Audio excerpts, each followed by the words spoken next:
Blog Talk Radio.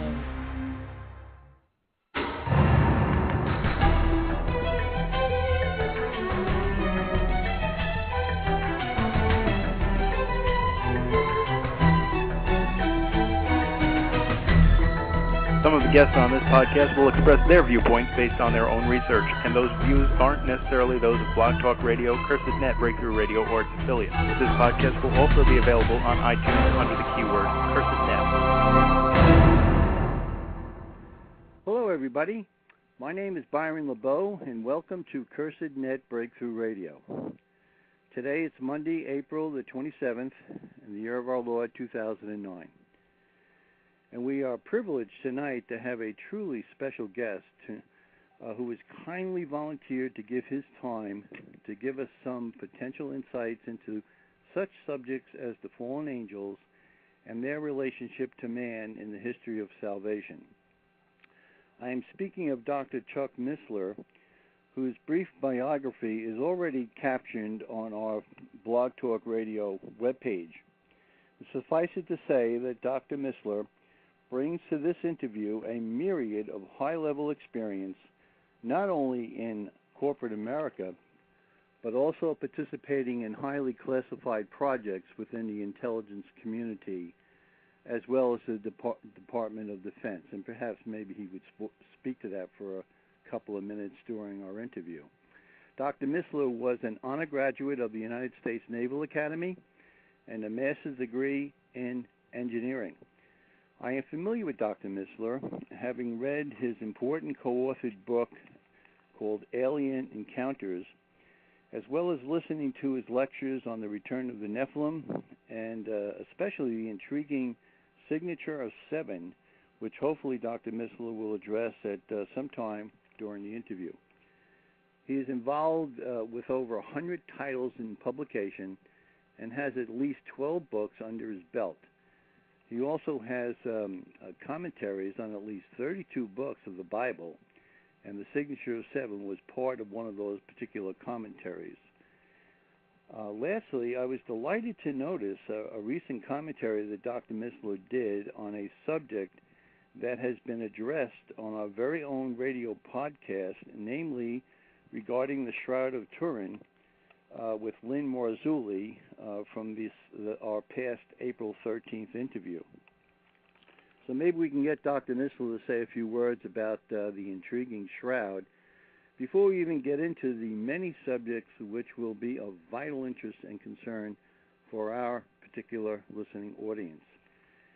Dr. Missler, I wish to personally welcome you to our program, and I hope you are doing well this evening. How do you do? Well, thank you, and nice to be with you. I appreciate the opportunity. Oh, that's great. I was delighted to hear that you could come on, and there's so many things I've seen you do via video that I have in my collection, and a number of very intriguing aspects to the Bible, especially some codes, which we'll be getting into too. There was one code in the book that I was flabbergasted about in the Alien Encounters book, where you had taken all of the different names from Adam to Noah, and it actually spelled out a sentence that, in effect, encoded a whole theme right in the Old Testament. Well, that captures a lot of attention. That's a very unusual thing. Yes, you betcha. Right. Well, it's very nice to be on your show. Sure. And I did see that particular article that you wrote somewhere around Easter time regarding the shroud. And since our own audience is very keen on this subject because of an opportunity I had to interview Lynn Marzulli not too far ago, I thought maybe you might want to speak a few words about that, Dr. Missler.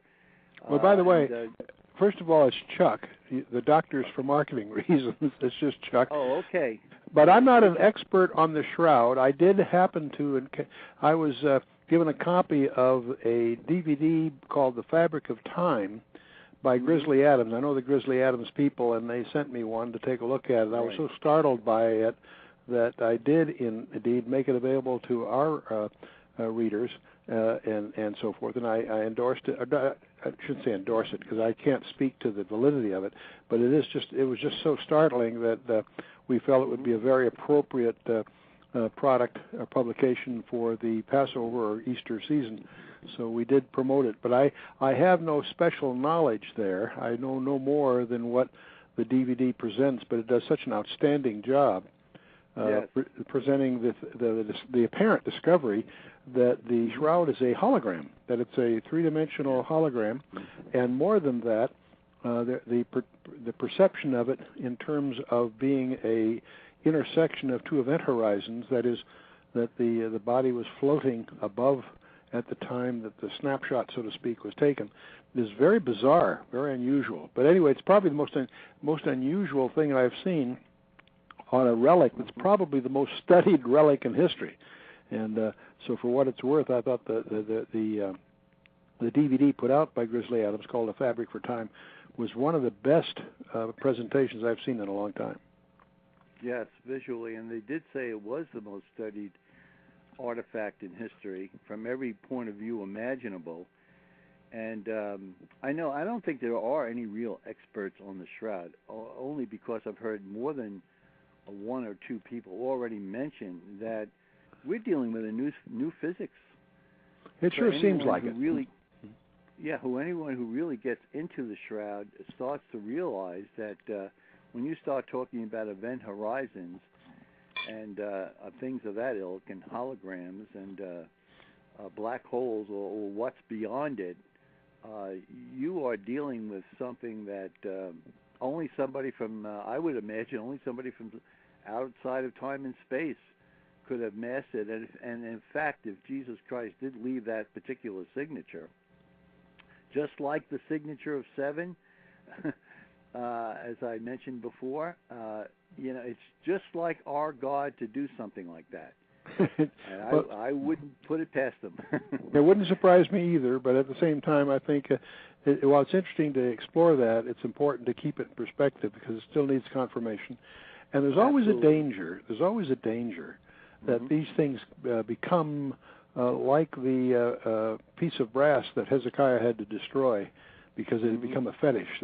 There's always a risk that these things become an object of worship rather than an object of testimony. Mm-hmm. Absolutely. It's well spoken, and I can only remember what I mentioned a program or two back, what Paul Bromley had said, and he had done a very good lecture on the shroud for almost 2 hours. But towards the end of the lecture, he actually stated that I don't wrap my faith in a cloth. And if we keep that in perspective, then it really doesn't make any difference. If it represents the truth of the Gospels, the truth of the Bible, then so be it. But anybody who has faith, I believe, will not need to hang their hat on such a thing. Okay, so all right. Well, let's move on because, as I said, I had read your book after we had actually written our book, The Cursed Net, with Richard Stout, and I was again amazed at all of the intricate details that you had in that book. That supports our basic contention, which should be of no surprise to you, having done such good research yourself on this particular subject. But I'd like to just turn to the book, and I would like to ask you a few questions about the book, okay? Sure, you bet. If you'd like. All right, now, this is a co-authored book that you did with Mark Eastman, and it is called Alien Encounters. It actually goes into the more in-depth about the dynamics of the fallen angels than we did with our particular book, The Cursed Net. But it was written from a different perspective. Now, in Section 1 of the book, you actually mentioned a few subjects that I believe are really worth discussing. First of all, on page 19 of the book, you cited a USA Today story that called the Phoenix Lights, and this is USA speaking now, quote, the most confounding UFO report in 50 years. Now, would you say that this was a benchmark case in ufology And what, if that is true, are some of the implications of this particular case? I don't have my. I forgot to grab a copy to have in front of me. I think that's the one where they passed over Phoenix with that huge. I don't know how to call it, because if it's the event that I think it is, it created quite a stir. Absolutely! It was the event that happened in 1997. Mm-hmm. And it was referred to as an object that was approximately 3 football fields in size. Mm-hmm. Yep. Made no sound. It hovered over the whole city, and the Air Force and locals were in denial about this for a number of years. Yes, the governor made a big mistake. He came out and made sort of a joke about it, not realizing that people really were seriously concerned, especially since they had observed the jets from the air base go up to check it out, so to speak. So it became quite a... Now, it's to cut through it all, it's my personal suspicion, I don't have evidence of this, but it's my personal suspicion that was a military experiment. And what I mean by that is, in about 1994, there was a number of programs. They were called non-lethal weapons, and in, I think it was 94, they went black. That is, they became very classified. Among that list was large-scale holography, the ability to create very large-scale images. And the suspicion that some of us had, I wasn't the only one, but the number of us that our suspicion was that event that occurred over Phoenix and that part of Arizona was a experiment to see if they could pull this off, to create that image, that huge, large-scale image, and which they obviously did. So it's my, I have some private reasons to suspect, and still it's just a suspicion, that was actually not a UFO in the typical UFO sense, but rather a demonstration or an experiment on the part of the DoD to see I think they've got a technology here they don't know what to do with. In other words, they apparently have a technology where they can create a very large-scale illusion, and so it's my personal suspicion that may be nothing more than an experiment that had the benefit of some cover, if you will. One of the tip-offs to it being an illusion is that in the USA Today had a picture of it, but also it was my understanding that from some people who actually had seen it, that it was semi-transparent, that they could see stars or something through it as it got darker at night, and so that implies, in some sense at least, that it's a large-scale image rather than a large-scale substance, something that had substance to it. So that event, be whatever it is. What is strange about the event is the distance between the time it was released and the time it actually happened was separated by several months. So that there's another strange thing. If you can compare the date of the USA article when it made the front page of USA Today with a picture, it actually is recounting an event that had occurred several months before. And part of the mystery to me, there wasn't any evidence of why was that story released at that particular date. It wasn't an anniversary, or it wasn't linked to the event that it's reporting. So there's some other issues that lurk behind that particular report. Again, one of the difficulties that anyone has in publishing in this particular area is very difficult to research because there's so much nonsense out there, much of it deliberate. One of the mysteries about the UFO area is why the U.S. government, especially, has been so devious in not disclosing things that ought to be disclosed, on the one hand, and at the same time also finding itself culpable for disinformation, not just misinformation, but deliberate disinformation. For example, when I travel, and I'm a fairly active worldwide speaking circuit, we always, when we have a large audience, we'll do a presentation on whatever, but we'll usually always have what we call a question and answer period afterwards. I love to do that. The audience likes it because it's open season, and I enjoy it because it's that way you're scratching where they're itching. Well, whenever we do that, sooner or later there'll be a question come up. What really happened at Roswell? And because everybody's heard these bizarre stories, and there's all kinds of them, of the events that occurred back in 1947 in Roswell, New Mexico. And the mystery about Roswell is, why is it to this day still classified? 2 presidents and several congressmen have tried to crack the security around Roswell, unable to. And here it is, over 50 years since it was since the event. Why? And we also happen to know, by some reasons I'm not free to disclose, but we happen to know that it enjoys a security classification that's even higher than our W-88 warheads. And so why? What is there about that event back there 50 years ago? We know why it was a security classified, because according to somebody I know and you know, Al Gore was born 9 months after Roswell happened. Well, yeah. As a matter of fact, by the way, not only Al Gore, there's actually a whole list. Pelosi and a number of notable people today that happen to have their birthdays within nominally 9 months after.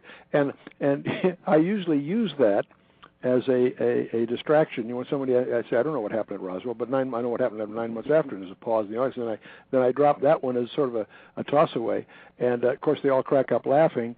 I'm not implying, of course, that there really is a connection between Al Gore and Roswell, but it's a way of getting people off that subject. But the truth of the matter is, setting aside the humorous quip, the truth of the matter is, it is a mystery as to why it is still classified to this day. And that just feeds more and more rumors about it, so who knows. In our book, I forget what page it's on, but as I recall in our book, there's also the discovery of the digital imaging of the memo that the guy was. That's right. Yeah. Mm-hmm. That's a very interesting. That's a very interesting something that came to light, because they referred in the memo to a craft, a ET, and so. Yeah, the victims of the wreck and the disc that they're going to ship and so that. That was. It wasn't until 2002, I think, that it was. That's right. By advanced digital imaging that some people call it the smoking gun. It's clear that the Air Force was just guilty of a series of disinformation about it. The initiating command issued the first press release, but then the reporting command to whom it reported, 400 miles away, overwrote that in a attempt to cover the whole thing. And then from that time on, it was from weather balloons to, they had one hokey question after another to try to cover it up. So again, clearly something was there, and clearly it had something to do with a UFO. And yet, why is it classified? That's what's so bizarre. Because usually these things, after a period of time, can be cracked by the Freedom of Information Act and so forth, but not this one. Yeah. This one still enjoys that protection.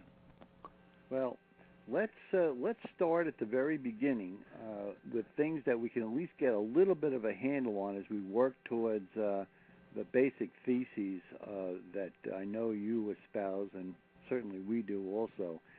And that revolves around the ancient visitors, okay? Now, in your opinion, how does the ancient visitors scenario figure into the UFO mystery that you discussed? And you took a lot of time in Chapter 2 going through many of these ancient visitors. And what's your take on this whole part of the dynamic? Well, I can't really be candid. I can't speak much to the history, other than there does seem to be a lot of historical allusions to the kinds of things we're talking about. Mark Eastman and his gang, I'm grateful for having waded through a lot of the New Age literature and so forth to cover that portion of the book. My primary focus has been the biblical side of it, and clearly the reason I think it's so relevant to all of us is because Jesus made a remark. He said that as the days of Noah were, so shall the days of the coming of the Son of Man be. Now, in order to understand what he was apparently alluding to, one needs to understand what the days of Noah were really like. And most people that study Genesis 6 and following, which deals, of course, with Noah and all of that, haven't really studied carefully what the text really presents. Strangely enough, the way it's usually presented in most seminaries is incorrect, is really a clouded perception. Because in Genesis chapter 6, most people miss the fact that the first two verses in the Bible are one sentence, even though it's broken into two verses. And so the point is, as you unravel that, you discover that what it is actually reporting is that the Benai Elohim, that's a Hebrew term that is used in the Old Testament for angels, that some angels somehow with human women produced some hybrids. And those hybrids were turned out to be very large, but that's another whole misunderstanding. The point is that it was the presence of these hybrids, if I can call them, corrupt human. They weren't normal human beings.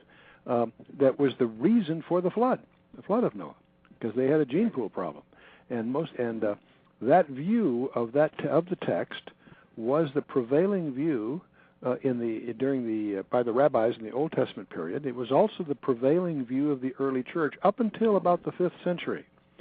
Now, that was a very embarrassing kind of construction. A lot of people thought that was pretty spooky stuff. And so they contrived a view saying, well, it really wasn't angels. It was the line of Seth commingling with the line of Cain, and they have a line of Seth story that tries to bury the realities there. And that's what's, strangely enough, that's what's taught in most seminaries. And yet there's about 18 contradictions that requires from the text itself. So one of the things that caused some controversy about our book when it was published, because we cling to the original biblical exegesis of that text, and that's been nowadays, people who take the Bible really seriously are aware of that. But what's really surprising to many is the line of Seth argument. In fact, I got some very hostile phone calls, not hostile towards me, but people who were really angry because they had graduated from seminary. One of these was a major executive with one of the Christian publishing firms. He was really upset because he realized that the view I was presenting wasn't even presented in seminary. It wasn't as if here are two views and here are the arguments pro or con. Usually, when you get into a controversial subject in a competent seminary, you usually present several what the different views are, and then try to support the one you favor. Many people are upset because they never were even told about what I'll call the angel view, if you will, of Genesis 6. The line of Seth thing is a colorful story that has no scriptural support. In fact, it flies in the face of what the text really says in about 12 different points. So the point is that from a biblical point of view, something very strange was going on that led to the flood of Noah, and not just then, but has also happened since then, according to the text. And so that's what we really focus on, because that's the part where we know we're on sound ground, because we're on biblical ground. And what comes out of all of this then is the presumption that we make, of course, is that the UFO thing may be an echo of exactly what happened back there in Genesis 6, and if so, the increasing prevalence of these UFO events may be a sign that we're moving into what classically is called the end times. Sure. So I assume then that Mark Eastman does most of the bulk of the UFO research, and you do the biblical part, and you marry it together. Well, we marry together most of it, but there's a whole abundance. The part that I'm grateful, especially grateful for, is there's a whole lot of New Age literature that he and some of his assistants really waded through to pull those summaries together that constitute some of the earlier chapters of the book. I don't have much patience with some of that stuff.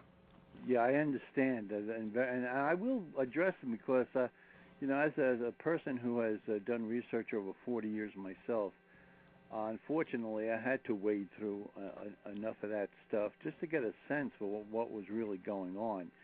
So to make a long story short then, we can say that as far as the ancient visitors is concerned, it could be a massive case of mistaken identity or a presumption on the parts of various cultures, assuming that they're dealing with star people because they didn't really know any better. Would that be a fair statement? Yeah, I think so. And there are records. The Bill Cody. His autobiography makes reference. The American Indians had encounters of this kind that are documented, and so there's these things weave together to a fairly colorful chain. There clearly has been a history of some of these strange things that are recorded, even in relatively recent history, in terms of the American Indians and so forth. That's right. As a matter of fact, when I had actually read the full text of Stephen Quayle's book, Genesis 6 Giants, and one of the anecdotal stories he mentioned was that very same story that Bill Cody, when he was with the Indians, mentioned that they were aware of these giant beings that could run alongside a buffalo and take the buffalo out with one swing of their arm and gouge the meat out of them. So I had to read that twice myself because it's so astounding. But people may not realize that Stephen Quayle has come up with over 400 historical scholarly sources that back up the whole concept of giants, not only in the Middle East, but all around the world, as they went from one country to the other under various auspices. But they are well documented, especially in Rome, and Julius Caesar makes mention of them, and the history of the people who actually were historians in Rome made mention of these very beings who actually wiped out large portions of the Romans before they learned how to fight these terribly large Gaelic type of giants. And from what I gleaned, and which I thought was fascinating about this from a historical point of view, because I never learned this in history, that's possibly what made the Roman army so fierce, because they learned from the best. In other words, if you can defeat an enemy maybe 3 times the size of you, find out its weakest link, and then by discipline overcome them, well, the chances of your army being a well-knit fighting group are greatly increased. And from the history that Stephen Quayle is bringing forward, from about 250 to 150 BC, that's when Rome started to really take off as a major power and player that other groups didn't want to fool around with because they were so fierce by that point. So when he went into Gaul, it was one of those situations where he made that famous statement, "I came, I saw, I conquered," and that's exactly what he did, Yeah. So I find all of this very interesting, especially when we start to talk about the fallen angels and Enoch and the whole idea of giants to begin with, and how that whole thing came about and how it developed even down to the present day. It just amazes me. So that's a very interesting subject. The fact that they were giants is another point that's often misunderstood. In the Hebrew, the term was Nephilim, which comes from the Hebrew verb nephal, meaning the fallen ones. When that was translated into Greek 3 centuries before Christ's ministry, it was Old Testament translated into Greek. The so-called Septuagint version of the Old Testament, which is in Greek, uses the term gigantes, which is transliterated giants. But what the word really means, it's from gigas, meaning earth. They were the earthborn, is what the term actually means. Now, they did happen to be giants. That was obvious from some other passages, but that often that fact often occludes or hides the fact that the term in the Greek really refers to earthborn or fallen ones, if you will. That is speaking now not of the angels, but of these peculiar hybrids that resulted from that. And that's one of the. Now that leads to one of the speculations about the current UFO scene, because one of the things we discover apparently from the contemporary UFO literature is that the occupants of these vehicles apparently seem to be fall into one of three different types.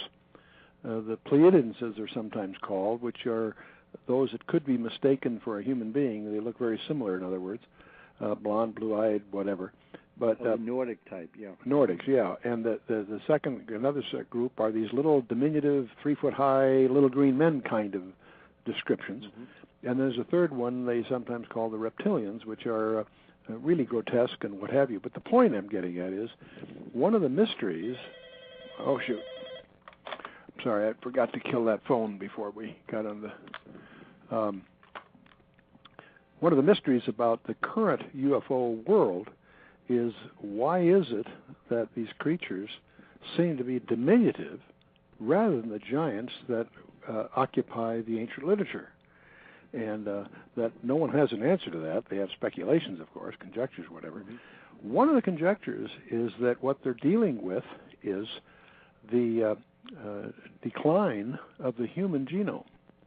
One of the things that we all are victims of are the National Geographic kinds of models where you have the ascent of man. You have the cavemen that were sort of smaller, and getting bigger and bigger and bigger and bigger and better and better, when in fact the real history of man may be in the other direction.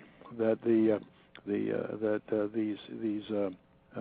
part of what they're dealing with here in trying to create hybrids today is that there's an unsolved problem that they're facing in terms of they're not getting the results that they had expected. That's the kind of conjecture that lies behind much of the speculations about the abductions that they keep talking about, where they apparently involve intrusive medical experiments, usually involving the human reproduction system, and so that's what gives that body of literature.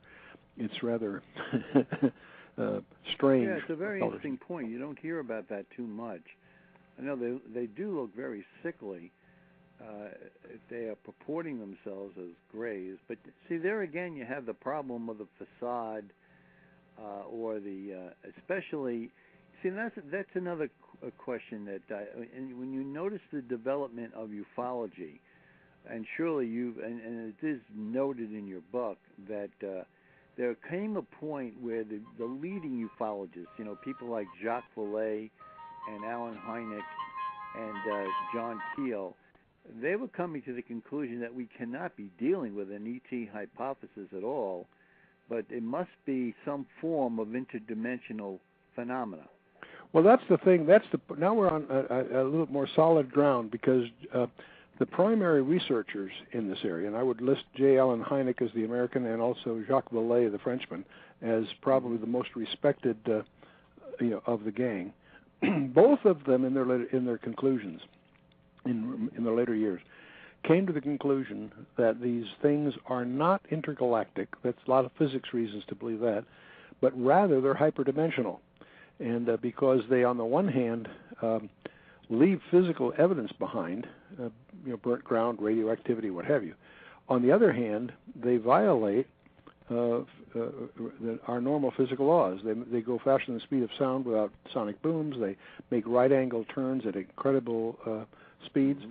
And so the conclusion they came to is that they're hyperdimensional. And that makes a lot of sense, especially in terms of what we now understand in modern physics. But the other thing that I got to be careful here, because I have access to some classified perceptions. But there have been highly classified studies that are focusing. I think there were over 400 cases of UFO sightings that were tracked. Oh, the other thing is they show up on multiple radars. That's another. These are not illusion. Radars don't have those kinds of hallucinations, especially multiple radars together. Yeah, as a matter of fact, I not to cut you off, but it reminded me of, in your book, you had actually you lived through the Washington, D.C. Sightings of 1952. Yeah, it happened. I was entering the naval. That happened. I graduated from high school, midterm. That was early, like in January of that year. But I was entering the Naval Academy in June. The academy the way it worked, they didn't wait till fall. As a plebe, you entered in June, and you had what they call plebe summer, an indoctrinational summer to get started before the brigade returns from their leave and the academic year actually starts in the fall.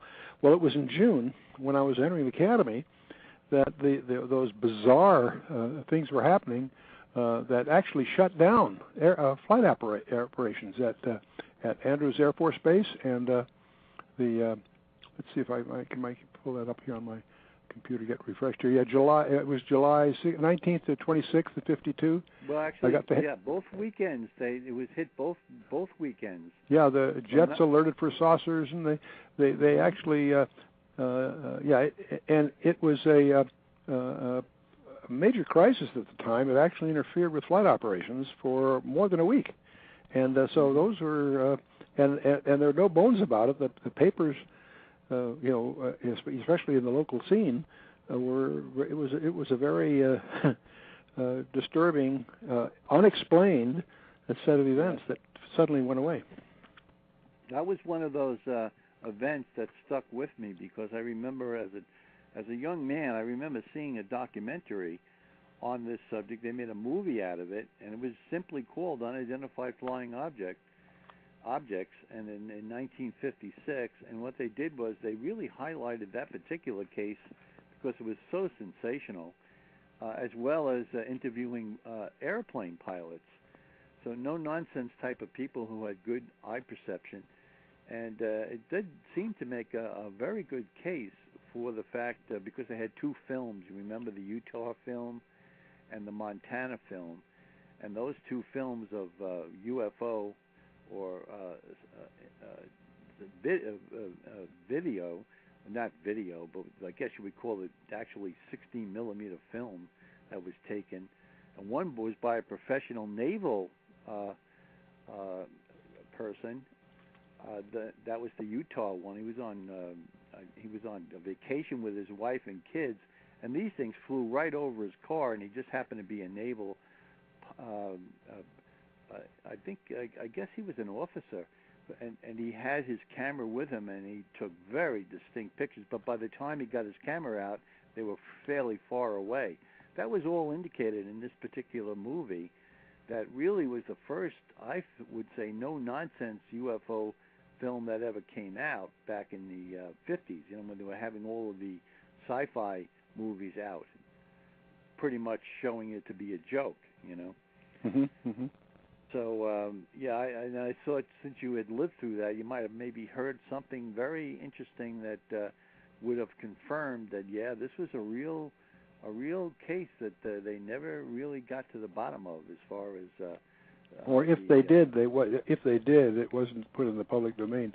See, part of the problem in this area is that increasingly this stuff gets put into the government domain on the one hand, and then these bizarre cover stories get distributed. What's so strange is some of the cover stories are so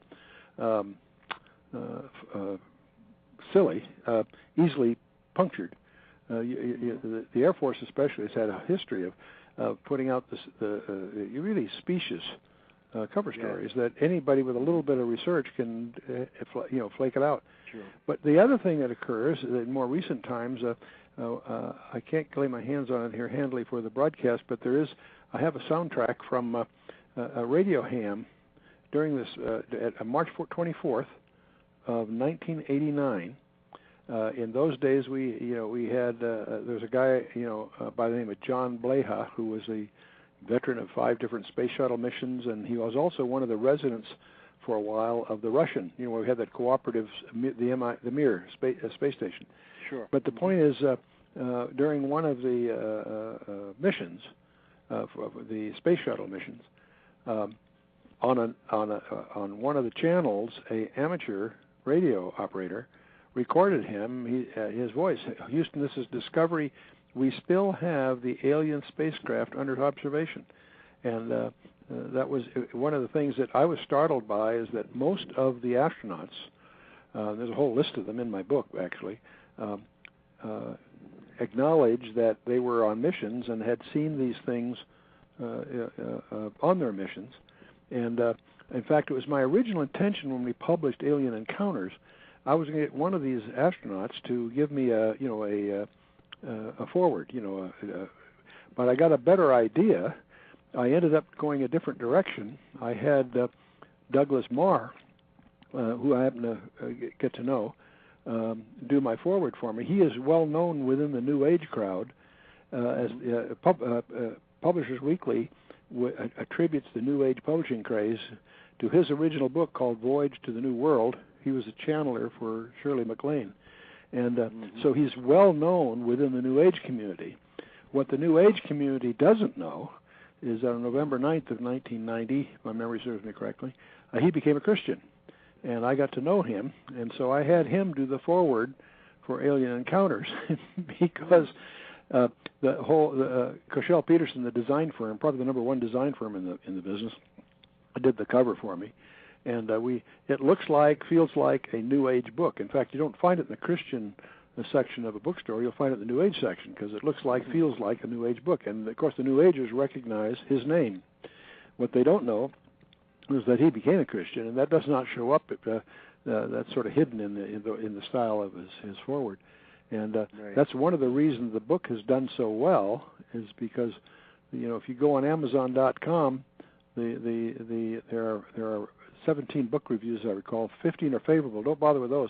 The ones that are fun are the negative ones. This one guy is so angry. He says, I had to read 9 chapters before discovering this was a Christian book.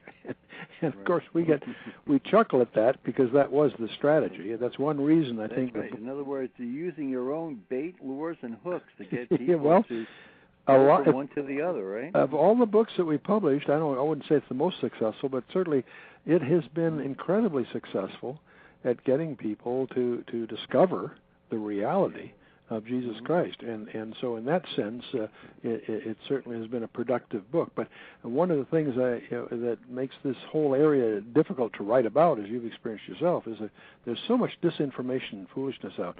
I had the benefit of certain classified insights that I cautiously took advantage of in a couple of places, but the net of it is it's a difficult place. It's a very difficult area to research. Well, I'm going to try to steer my questions more from a perspective of a person, looking at it from a biblical point of view, but just to give you your insight, if you have any, about certain things that are part and parcel of the UFO phenomenon. The first thing, most glaring thing, is the what is framed as the alien abductee, who obviously is a victim of something, but there's a discussion as to what. But my question is, have you found in your own research, even tangentially, if there is a profile that you can point to regarding the typical alien abductee victim that you found while you were amassing the information for your book or whatever? Well, probably one of the most fruitful writers in this area is Dr. John Mack, who is the head of psychiatry for Harvard Hospital. And he passed Dr. John Mack. Yeah, he passed away, didn't he? Yeah, yes. But he chaired the MIT meeting, Close Encounters of the Fourth Kind, I think they called it, which was on the whole idea of abductions. And he was the co-chairman of that technical conference at MIT. And one of the challenges that he gave the conference, he pointed out that there's, I think, over 1,000 recorded incidents of people who apparently have had an abduction experience. He points out that what they have in common is they're above average intelligence. They have no prior psychiatric history. They're clearly subject to some kind of trauma. And if what they're saying happened to them isn't happening, what is happening? Because his point was they have elements of their accounts that have elements in common that are really quite startling. And each one of them, most of them, involve intrusive medical experiments having to do with the human reproductive system. And that's where some of that comes out. And now, in the meantime, since this stuff was published, I have had encounters with a situation in which there was lesion. In other words, there was medical evidence of the person having had, in this case, a bone biopsy. and that's a procedure that can't happen casually. That's a complicated thing. And the point was, this happens to be well documented, and it was, in fact, it was after one of my lectures that the woman involved, her husband, and came to me, and the local pastor where I was speaking. We had a meeting in his office in which he shared the background, and I won't go through it all here because what the net of the meeting was. My advice to her was, because she actually had documentation of the circumstances, I encouraged her to take that documentation, put it in a safe deposit box. The only people that need to know about all this was her husband and her pastor, and I advised her strongly to keep it a secret, because I says the journalists will destroy your life if they find out, because these guys are on the prowl for abduction experiences, especially where there is a lesion, medical demonstrable evidence. And I said they'll drive you nuts, they'll ruin your life. There's example after example of people who allow themselves then to get in the public eye, and people start writing books about them and all that. And my counsel to her, and that's what they decided to do. And I think that's appropriate. I mention all that because getting into this area is the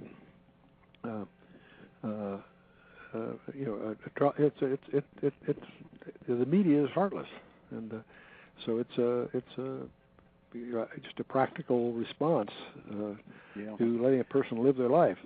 The trying to do research in this area, there's plenty of examples, and John Mack was probably one of the best examples of someone who, I think he did 176 cases of his own, but he also collected competent information in this area, and this is a peculiar problem because it's surprisingly prevalent. Yeah. And apparently the people involved seem to be subject to repeated events. So it's hard to. That has come up in a number of programs we did on the CurseNet Breakthrough Radio. Apparently they follow family lines, and even down to, and you'll appreciate this, there is a curse in the Bible. The families to the third or fourth generation. So that may have something to do with why what appears to be innocent people, especially young girls and boys. Could be that you just put your finger on another issue, by the way. The other thing that we seem to have found is that people, and this is our experience is very, very limited here, but we have come to a supposition or understanding that people who seem to have had a UFO encounter of some kind have had some prior occultic involvement. One of the things that I'm not sure we have enough data to really come to conclusions on this, but there seems to be the inference that that there is a linkage of some kind between these UFO experiences and dabbling in the occult. Actually, this was part of what I was trying to hint at before with the profiling of the alien abductees, because actually even in the book, in Chapter 5, and I don't know if Mark Eastman was the one that did the research on this, he's making links between these alien abductees and the profiling them as having paranormal experiences, belonging to Eastern religions, having a New Age worldview, involved with Ouija boards, astrology, witchcraft, astral projection, you name it, and they were in it.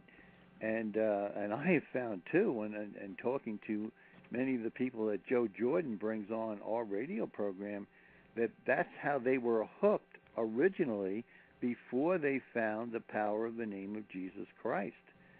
So I think it, even though, you have to do a ton of research and amass a tremendous amount of suggested data before you can start drawing conclusions. But it seems to me, Chuck, that and Joe Jordan and Dave Ruffino would back this up, that the so-called legitimate agencies that deal with UFOs like MUFON and CUFON don't necessarily want to get too involved with people who've had abductions stopped in the name of Jesus Christ. That's been their observation, and Joe Jordan is, in effect, been on a mission to bring forward these very people who have had negative experiences and then have actually thwarted abductions. And we've had a number of cases that have documented right on these radio airwaves.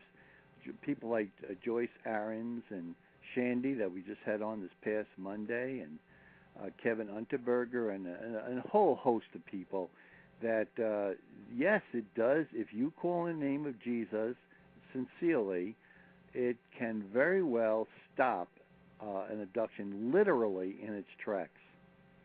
And that's not surprising, because that's really what we're dealing with here. And that's why there is really two sides to this. There is the Jesus side of it, the Christian side of it, and on the other side is a whole array of alternatives, whether it's Eastern mysticism or whether it's the Ouija board kind of thing. Those things, Ouija boards, astrology, horoscopes, those things are dangerous. Setting aside the whole UFO thing, that's one point that we should, for your listeners, make sure we clarify. That these things are not parlor games. These things are what a technician would call entries. That's where, I'll give you a good example is William Blatty's book, The Exorcist. Yeah. I remember I was very close with Dr. Walter Martin, who was head of the Christian. He's probably was the greatest living expert on comparative religions in America. He set out to debunk William Blatty's book when The Exorcist was made into a movie and all that, and he was startled to discover that William Blatty had done his homework, that his novel, which is obviously fiction, was built upon some specific case studies. It happened not to be a gal; it was a boy in New Jersey. I think it was the principal. But the point is, his novel was built on sound research. Walter always still disliked the novel because the way it ends, sort of Satan wins the way it deals with it. But the point is. But the point is, the way that started in real life was fooling around with the Ouija board, and that caused one thing led to another, and led to this grisly, horrible case study that the novel amplifies. But the point is, these things, most people regard them as novelties, little amusement. There's probably over 1,000 newspapers that publish a daily horoscope kind of thing. Most of us, I think, that are unacquainted with those areas regard it just as a harmless form of amusement. No, they're dangerous, and that's also what apparently has been a prelude to some of the people who get involved subsequently in these abduction experiences, which are really, really disturbing. And treating them as a classical exorcism is the right approach. To treat it just as you would a deliverance situation. And that's one of the things that we don't normally encounter today in our day-to-day life. Most of us, at least, as Walter used to say, "I never met a demon I liked." Those things are dangerous. I had really admired Walter Martin. I read his book, The Kingdom of the Cults, and actually the people who came after him, who carried on his work, so to speak, has a listening library where he is in effect debating these people who are anti-biblical right on the radio, on shows going right back to the Long John Nebel programs that I used to listen to, but I never heard Walter Martin on. So I was very curious about that. And he used to debate a lot of the New Ages. Some of the names actually pop up in your book. It's amazing. And he actually did an exorcism right over the phone with somebody in California, from what I understand. And it was a demon that had to be excised. So he was actually helping out. So once he became convinced that this phenomenon was real, he really became gung-ho about it. Oh, yeah, he's a legend. I was on his board of directors for many years, and a dear friend, and I'm still very close to his widow, Darlene. In fact, at the Institute, we have a think tank called the Carnegie Institute that we awarded Walter a posthumous gold medallion. That's the most honorable thing we can do, and And she, you might enjoy. In fact, you might be interested. Walter passed away. Do you know what's on his tombstone? What's that? I rest my case. If if you know Walter, that is so like Walter. Rest my case. You know, I heard a story about him, Chuck. I don't know if you can confirm or deny this, but the story was so beautiful that in his latter years, now this had to be like the later 80s, and he was in his house with his wife, and he had been spending an inordinate amount of time in the bathroom, according to his wife. So she knocked on the door. There was no answer. She opened the door, and she found that he was kneeling, but he was already dead. He was kneeling in prayer. I've heard that. Yes, I have heard that. You did hear that? I just thought that was the most amazing thing. The man had a passion for not only getting to the truth, but to show people all of the deceptive ways they try to, not to focus on the real truth of the Bible. And he was, because he was so knowledgeable in Hebrew and Greek, he was able to show people that these people are being deluded, and we really got to set them straight about things. That they just don't understand their own Bible. And I guess of anybody back in the 80s, that's why he was called the Bible man. Yeah, he really was, and he also was very diligent. He never would attack a person. He would simply compare what they published, various groups, what they published, and compared it with what the Bible says side by side. And he never gotten into ad hominem arguments. Many people who get into those kinds of ministries end up getting trapped into ad hominem arguments against the person. But no, Walter was diligent. Walter's a legend. We miss him, and I'm looking forward to the day when we get together. We're getting down to the last half hour. Okay. Chuck, and I'd like to set up something, and then we're going to go pell-mell into your biblical analysis of things. But the setup is this. It seems to be there's a polar thinking amongst people. There's the biblical look, and then there's everybody else. And part of that everybody else is the New Age. Now, in your opinion, what would you say is the heart of the New Age message? And who are some of the people that are involved in it that are creating this, in effect, this anti-biblical stance that's going on that we see right now? Well, first of all, there's nothing really new about the New Age. You'll discover that most of the premises and assertions of these diverse groups, it's a sort of a collective term we use, the so-called New Age. Most of those views are echo views that were in the first century. Paul's epistle to the Colossians, for example, aims right at them, so to speak. So the New Agers, one thing that they tend to do, they try to take advances in science and twist them to support their own conjectures. But I'm not really competent or effective trying to summarize their views because, first of all, they're not that cogent. There's all kinds of attempts to distract people from the biblical perspective. They'll deal in paranormal. They love to focus on paranormal behavior. They love to create conjectures of the afterlife, the near-death experiences that you read about. There's a whole family of what I'll call fringe experiences that do one of two things. They either will lead you in a direction of truth, or they'll lead you in a direction away from that truth. And so the challenge here is to find out is not to focus on what's not true, but the challenge is to focus on what we really know is true. And the war that's going on, and it is a spiritual war. We see it here in this country. The America that you and I grew up in is a thing of the past. And that all starts to disintegrate pretty rapidly about the early 60s when we took prayer out of schools and we took Bible reading out of schools and we took the whole idea of distancing ourselves from the very roots of this country. And so I think we're reaping the whirlwind. And so we go down that path more if you want. But the point is that the New Age is, in a sense, the worldly rebuttal to the biblical message. And the challenge here, then, is really to determine what is really true.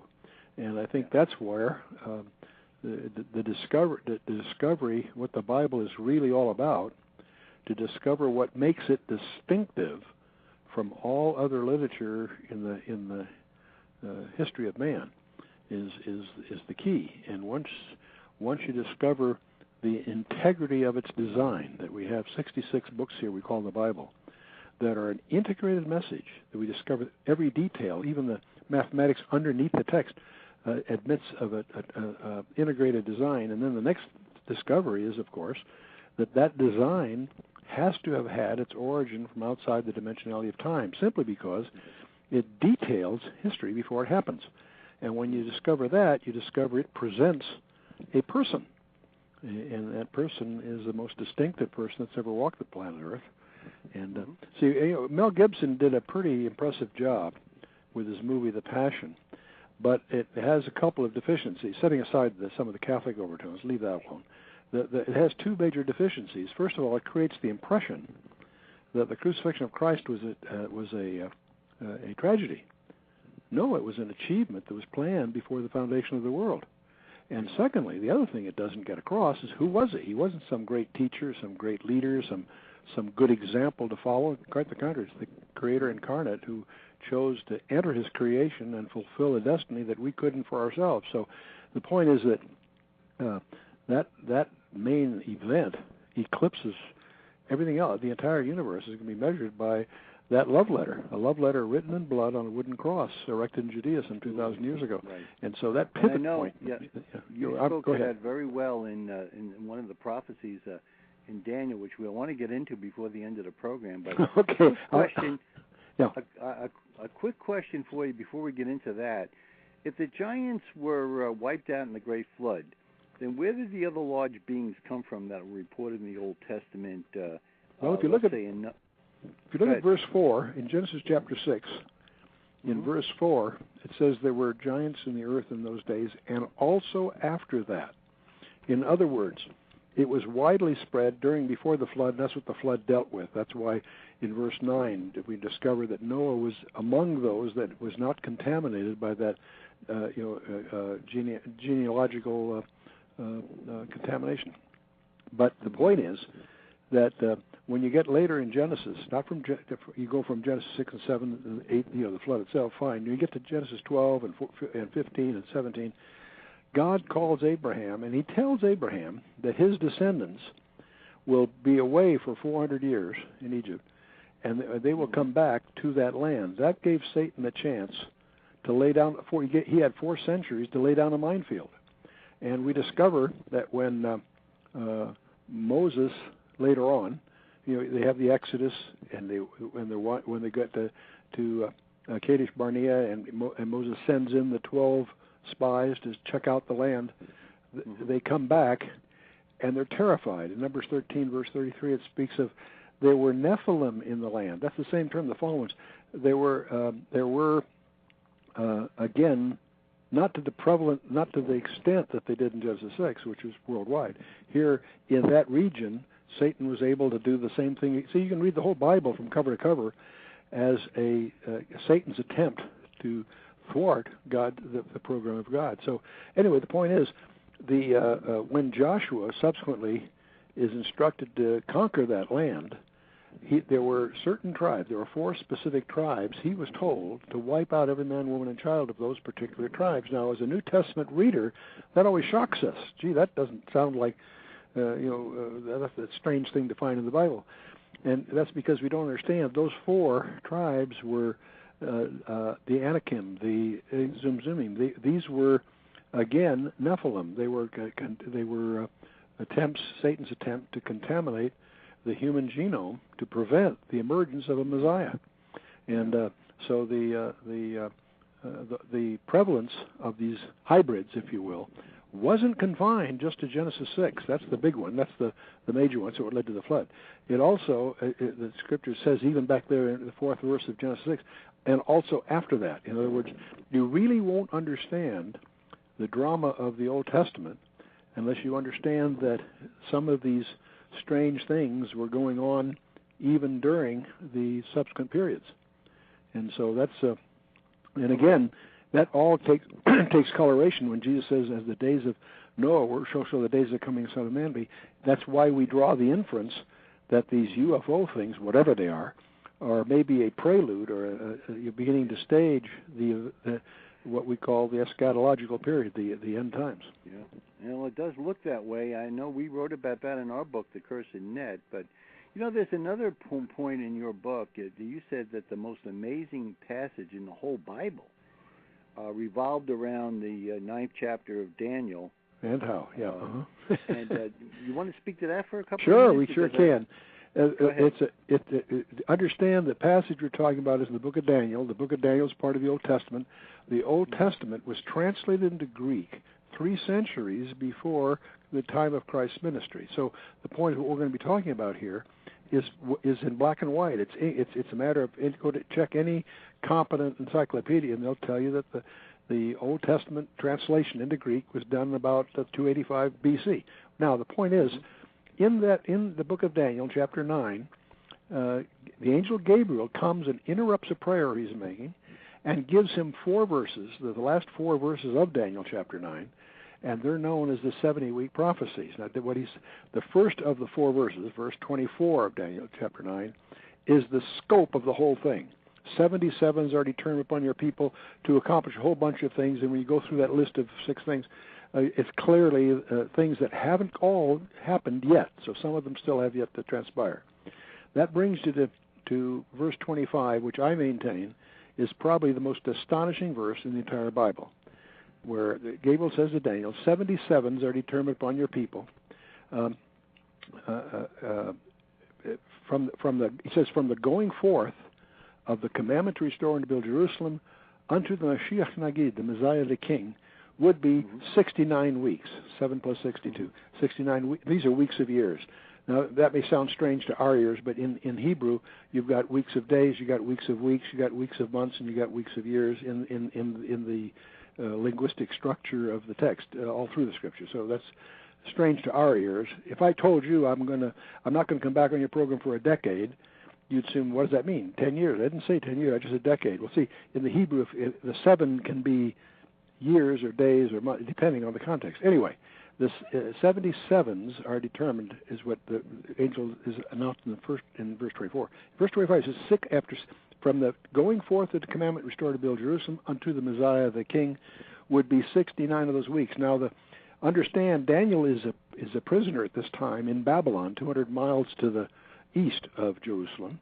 But he knows that their captivity is about up. In fact, that's what gave rise to his prayer. He was reading from Jeremiah. He knows that the 70 years that was predicted that they were going to be in captivity is almost up, so he goes to prayer. Well, the angel's telling Daniel, from the commandment to restore and to build Jerusalem unto the presentation of the Messiah the King would be 69 weeks of years. Now, what turns out that we know that the date that decree was given. There were a number of decrees given to rebuild the temple, but there's one particular decree that was given when they were freed from captivity. They went back to rebuild their city. They went back to rebuild their temple. They didn't have the authority to build their city. It was under Ezra. They go back to try to build the temple, have a lot of troubles and problems. It isn't until the days of Nehemiah who gets the authority from Artaxerxes Longimanus to March 14th of 445 BC. He gets the authority to rebuild the city. From that trigger point unto the Messiah the King would be, it turns out when you go through the Hebrew calendarization, it turns out that what Gabriel in effect is telling Daniel, it'll be 173,880 days from that decree until the Messiah the King. And what you discover is the trigger point we know, that's the decree of Artaxerxes Longimanus. When did Jesus allow himself to be presented as a king? All through his ministry, several times the enthusiasm of the crowd went to take him as a king. He wouldn't let him happen. He said, my hour has not yet come. Then one day, Jesus does something very peculiar. He not only permits it, he arranges it. He tells his disciples to go to a particular place. They would give him a donkey. He'd give him a password. They release the donkey. He rides that donkey, presenting himself as a king from Bethany up over the Mount of Olives into Jerusalem. We always celebrate that event as the triumphal entry. It's all described for you in the 19th chapter of Luke. And as he goes, of course, the people are singing Psalm 118, verse 26, blessed be the King that cometh in the name of the Lord. They recognize that he's presenting himself as a Messiah. Now, what's fascinating, anytime you and I, as, say, Gentile readers, might miss a point that's being made, the Pharisees come to our rescue, because in Luke 19, the Pharisees, when they see the enthusiasm of the crowd celebrating this, they say, Master, rebuke your disciples, because the Pharisees recognize that the people singing this psalm under those particular circumstances, they in effect were declaring him as the Messiah, and they assumed that he doesn't want them to blaspheme. And he just says to them, I tell you that if they held their peace, the very stones would cry out. In other words, he endorses what they're saying. And he weeps over the city because he knows that 38 years later it's going to be destroyed. And he so predicts it. That's a whole other part of the story. But the point I'm getting at is, when we analyze the calendarization carefully, and it's hard to do this over a sound bite during a phone interview, but the point is, from the trigger point of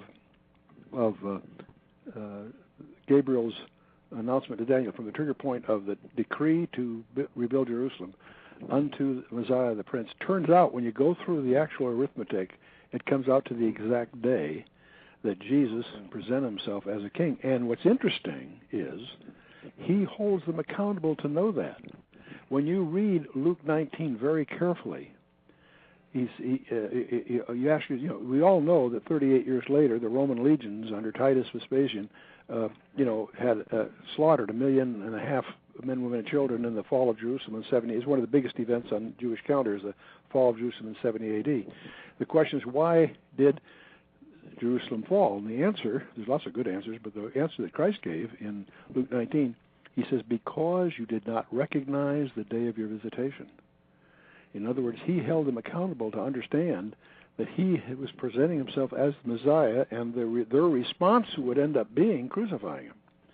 And so what's so astonishing, the reason I argue that particular passage is so profoundly significant is because it predicts the exact day, 5 centuries earlier, the exact day that Jesus was going to present himself as the Messiah. Now, that's only the second of 4 verses. The first verse was the scope of the whole thing. Verse 25 was the one we just went through.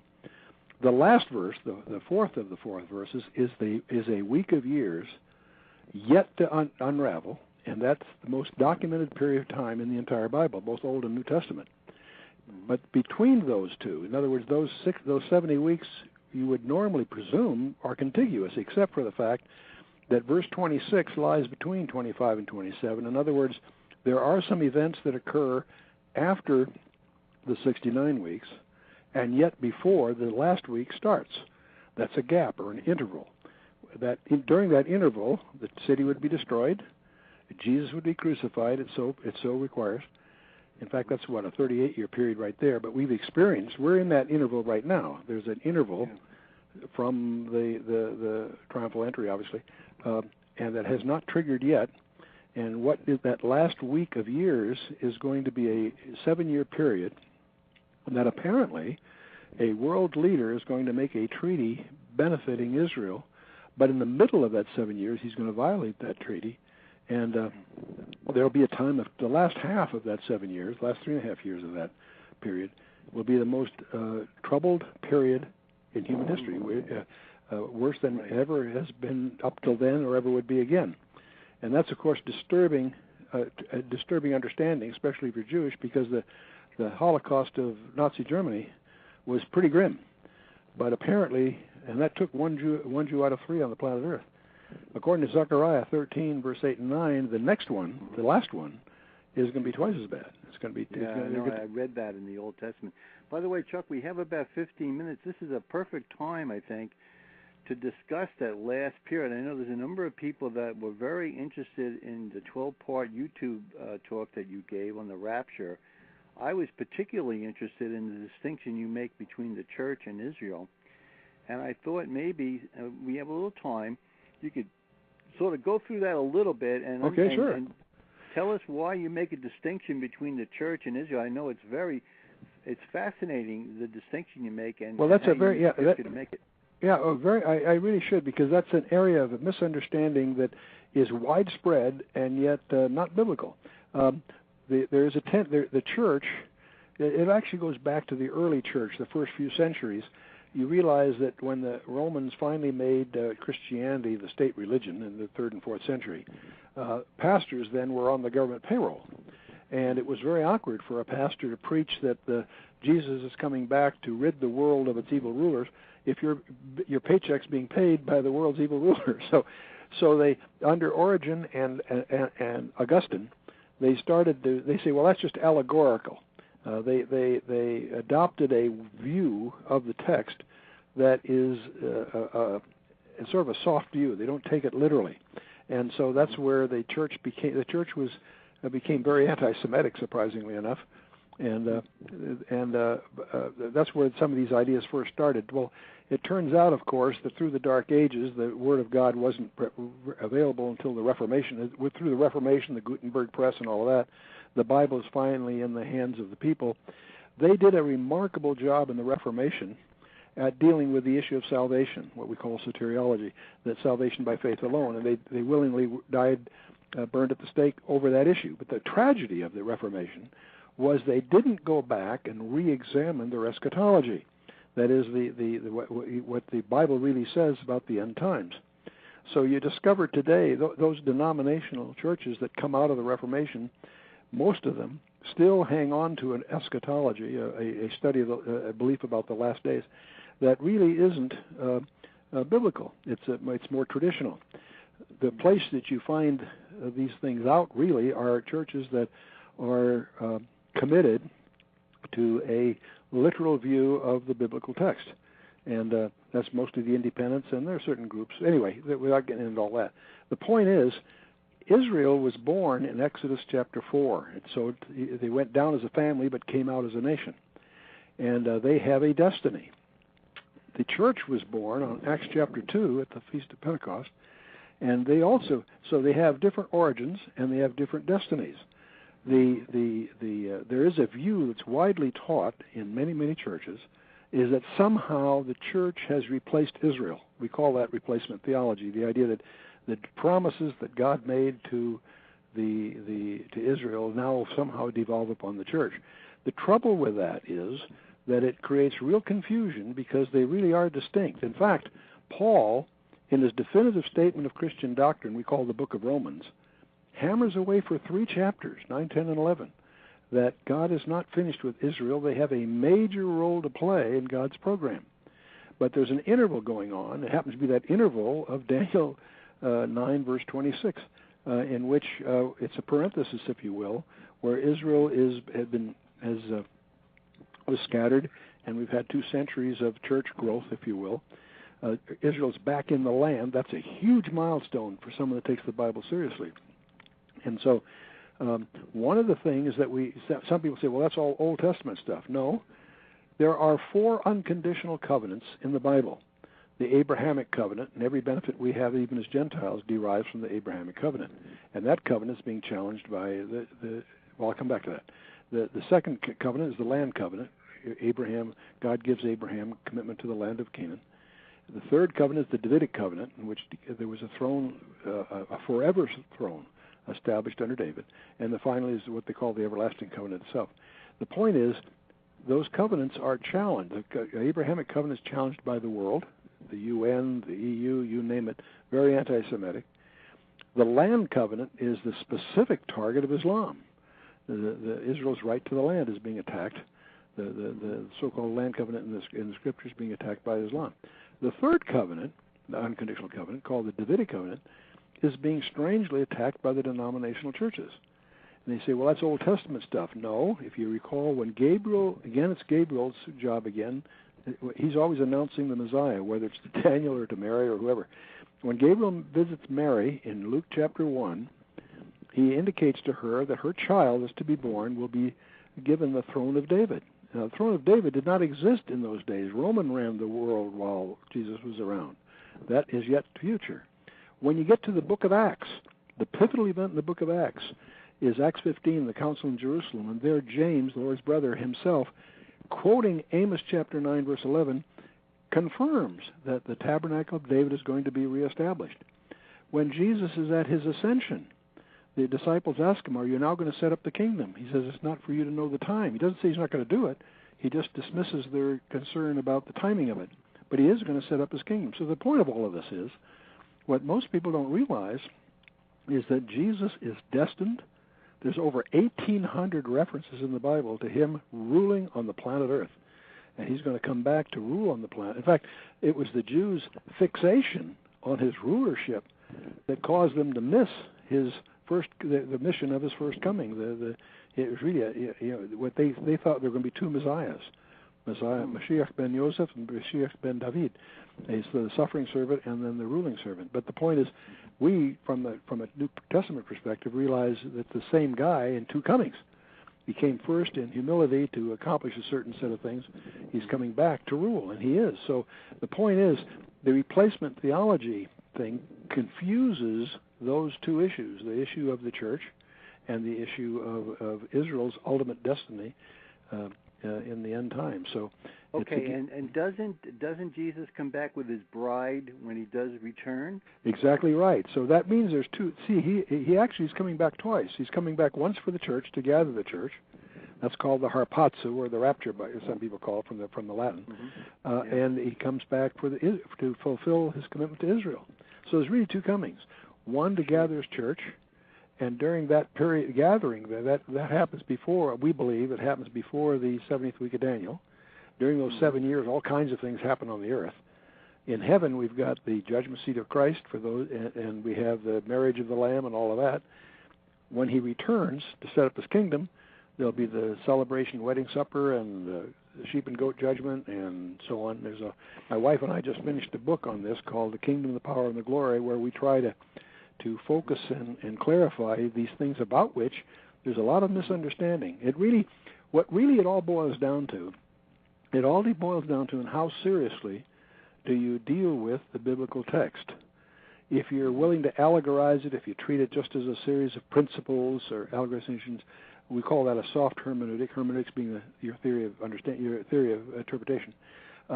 Then you would swing to the current denominational perspectives. If, on the other hand, you take the Bible very seriously and you insist upon a high degree of precision of definitions and so forth, it takes you in the direction that I've sort of outlined. I'm obviously up that latter camp. So, and we have a think tank called the Coin Institute, in which we try to study these things. We have members in, I think, 40 countries, in which non-denominational, but very, very fundamental. And we look to... We have about 6 minutes to go, Chuck, and I know there's an awful lot of people out there who, if this in fact is the scenario, they would say, well, obviously Satan has a problem with this. How does he deal with the bride being taken out and coming back, and how does he get around trying to deflect people's attention of this? How does he go about doing that? Well, part of that is these bizarre stories that the New Agers are formulating. The Ashtar command is some of the cover stories for the so-called rapture or harpazo are already being framed in various ways by some of these New Age groups, if you will. Strangely enough, obviously we're coming to a huge confrontation. One of the things that Satan is targeting, of course, is the believing Jew. Because there are no prerequisite conditions for the harpazo, but there are some prerequisite conditions for the second coming of Christ, and one of them is for Israel to petition him to return. And if Satan can wipe out the believing Jew, not just Jews in general, but the believing Jew in particular, that it would seem, at least on the face of it, from his point of view, that he can thwart the plan of God, which clears up a mystery. It's always bothered me through the 50 years that I've been studying these things. is that why I can understand Satan fighting all the way up to the cross, but if the cross decided things, why is he still at it? And I think the reason he's still at it is because he thinks he can still thwart the plan of God by thwarting the plan of God, by taking the scenario and making it so it can't happen. Do you think that the Holocaust was part of that, trying to get to who the real Jew is, as opposed to what Dr. Joy Pugh calls the Khazar Jews? Is there anything in that at all? Well, I do think that I do definitely think the whole Nazi episode was clearly satanic. And you can prove that in another way. You know, after Normandy invasion and after Berlin was beginning to, get under attack, you would have thought that the German High Command would pull all its resources in to protect Berlin, to protect, to try to survive. Yeah. They didn't. They accelerated the train schedules to Auschwitz. They accelerated the schedules of the ovens.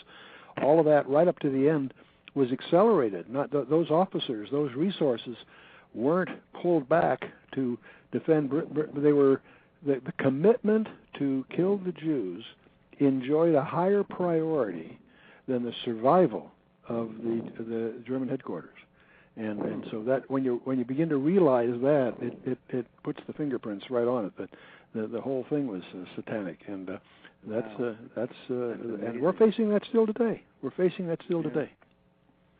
Today. Well, usually in the last couple of minutes before the music, I give you an opportunity to state your website and stuff. But what I'm going to reverse it. I'm going to give that final words coming from you, something you said I thought was really great, and then just give you website and stuff, Chuck. Okay? Because sure. we'll be faced with we're going to face the music in a few minutes. Okay?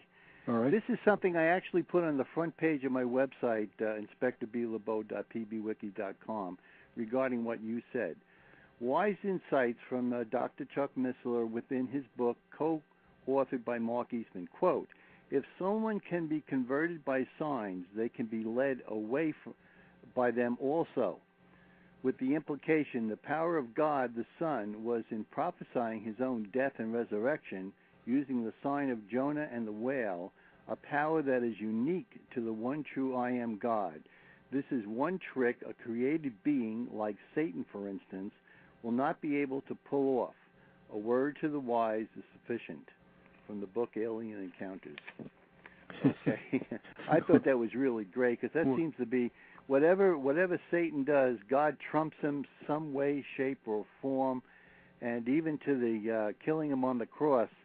It's like God saying, "Wait, watch what I'm going to do with this one." Exactly right. Well, there's a warfare going on. We see it unfolding day after day. The more you know about your Bible, and the more you understand what's going on in the world scene before us right now, the more you'll realize we're coming to a climax, and it's the most exciting time to be alive in human history. Yeah, especially when you made that comment before about Jesus holding the Jews responsible for not recognizing him when he comes, because they didn't read their Bible.